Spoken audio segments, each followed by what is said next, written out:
BJP జాతీయ ప్రధాన కార్యదర్శి ఎంపీ బండి సంజయ్ మరో పాదయాత్రకు సిద్ధమయ్యారు. ఈ నెల 10వ తేదీ నుంచి విజయ సంకల్ప యాత్రను చేపట్టనున్నారు. కరీంనగర్ ఎంపీ నియోజకవర్గ పరిధిలో ఈ యాత్ర కొనసాగనుంది.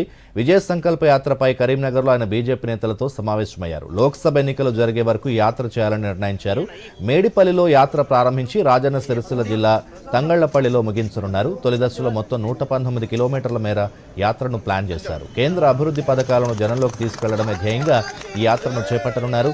ప్రజా సంగ్రామ యాత్రతో తెలంగాణలో బీజేపీ ముఖ చిత్రం మారిపోయిందని, విజయ సంకల్ప యాత్రతో బీజేపీ తిరుగులేని శక్తిగా ఆవిర్భవించబోతోందని బండి సంజయ్ ఈ సందర్భంగా అన్నారు. గాంవ్ చలో అభియాన్ కార్యక్రమాన్ని కేంద్ర నాయకత్వం తీసుకున్నది. దానిలో భాగంగా ప్రతి నాయకుడు ఒక్కొక్క గ్రామానికి వెళ్లి ఒక్కొక్క బూత్కు వెళ్లి దాంతోపాటు నగరంలో కూడా ఒక్కొక్క డివిజన్ వార్డులకు వెళ్లి రాత్రిపూట అక్కడనే బస చేసి కేంద్రం ఇచ్చినటువంటి ఆ సూచనలకు అనుగుణంగా వాళ్ళు అక్కడ సమావేశం ఏర్పడేసి రాత్రి నిద్ర చేసి రావాలంటున్నారు.